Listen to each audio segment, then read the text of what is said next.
Tennis fans are holding their breath after Emma Raducanu's most recent practice session at the China Open left more uncertainty than reassurance. What was supposed to be a routine warm-up for the 2021 U.S. Open champion has instead raised fresh doubts about her physical state and long-term resilience. The big question now is whether the young British star, once hailed as the future of women's tennis, is heading for another setback just as her career seemed to be stabilizing. That Raducanu's road to Beijing has been complicated. In the weeks leading up to the China Open, she made headlines for her decision to skip representing Great Britain in the Billie Jean King Cup, instead opting to play at the Korea Open. The move divided opinion. Supporters argued it was a smart career choice, prioritizing personal goals over national duty. Critics, however, accused her of turning her back on her country at a crucial moment. Regardless of which side you take, the controversy set the stage for enormous pressure. Every step she has taken since then has been scrutinized, analyzed, and debated. The 21-year-old has been working closely with her new coach, Francisco Roy, to rebuild her game and regain confidence after a turbulent stretch filled with injuries and inconsistent results. Their partnership has been framed as a fresh start, a chance for Raducanu to push forward and establish herself firmly among the sport's elite. Her stated goal? To enter the 2026 Australian Open as a seeded player, a target that now seems attainable given her recent climb to world number 32. For many, this ranking milestone symbolized progress and a sign that the promise she showed back in 2021 was not fading. But tennis has a way of humbling even the brightest talents. At the Korea Open, Raducanu's campaign ended in heartbreak. Facing Barbara Krejcikova, a two-time Grand Slam winner, Raducanu battled bravely and even held 3 match points. Yet, victory slipped through her fingers and she was sent packing in the second round. Losses like this are not unusual in tennis, but the manner in which it unfolded, being so close to winning and failing to close, added to the frustration of both Raducanu and her fans. That disappointment seemed manageable at first.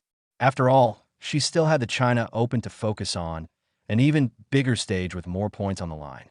But then came the concerning sight from her practice session in Beijing.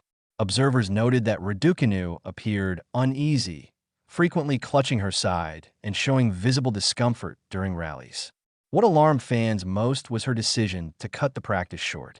Reportedly, she told onlookers that she wasn't feeling well, sparking immediate speculation about whether this was the beginning of another injury saga. This episode stirred painful memories. Last season, Raducanu's Asian swing was derailed by a nagging foot injury that forced her to miss several key tournaments. Just when her comeback looked promising, her body betrayed her again. For her supporters, seeing her in visible pain at practice brought back the fear that physical fragility could remain a recurring theme in her career. Still, there's a small silver lining. Thanks to her improved ranking, Raducanu enters the China Open as a seeded player. That means she receives a first-round bye, giving her precious extra days to rest, recover, and perhaps shake off whatever discomfort she is feeling. It is not much, but in tennis, even 2 or 3 extra days can make all the difference between playing at 60% fitness or being able to compete at full intensity. The bigger issue, however, is sustainability. Raducanu's schedule in the weeks ahead is packed. After Beijing, she is slated to compete at the Wuhan Open, the Ningbo Open, and the Tokyo Open, all high-profile events with plenty of ranking points on offer. In theory, this stretch is a golden opportunity. With no points left to defend for the rest of the season, every victory she earns adds directly to her ranking tally. A successful run could catapult her into the top 20, making her Australian Open seeding dream not just possible but probable. But opportunity comes with risk. Playing back-to-back tournaments at the highest level puts immense strain on even the most durable athletes. For Raducanu, who has already battled multiple injuries in her young career, the question is whether her body can withstand the grind. Is she pushing herself too hard in pursuit of short-term ranking gains? Or is this the necessary gamble every top player must take to climb the ladder? Opinions are split. Some analysts applaud her ambition, arguing that if she wants to establish herself among the very best, she has no choice but to play consistently and chase every ranking opportunity. Others worry that by chasing points so aggressively, she's ignoring the warning signs her body is giving. After all, tennis is littered with cautionary tales of talented players who overplayed and ended up sidelined for months, or even years. For fans, the situation is deeply emotional. Many still remember the magic of her U.S. Open triumph, where she stunned the world as a teenager coming through qualifying to win the title without dropping a set.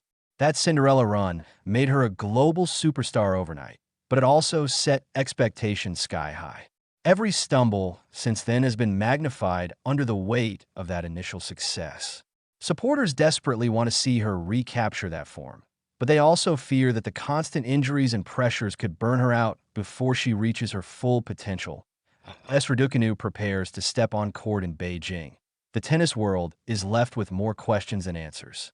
Will she silence doubts and prove her resilience, showing that her body can hold up under the strain of a packed calendar? Or will this latest discomfort be the beginning of another chapter in her frustrating battle with injuries? What is certain is that the stakes have never been higher. Raducanu stands at a crossroads. Her career could surge upward into the top echelon of the women's game, where she could be derailed once again by the cruel realities of elite sport. The dream of being seated at the Australian Open is within her grasp, but achieving it might come at a steep cost. For now, fans can only wait and watch. The debate will rage on. Is Emma Raducanu making a smart strategic play to secure her future at the top, or is she risking everything, her health, her longevity, and her career, by pushing too hard too soon? Whatever side you fall on, one thing is undeniable. Raducanu remains one of the most compelling stories in tennis, and her journey through the Asian swing will be must-watch drama for anyone who cares about the sport. So, what do you think? Is Raducanu's pursuit of seeding at the Australian Open a realistic and necessary step? Or is she playing a dangerous game with her health? Share your thoughts. This debate is only just beginning.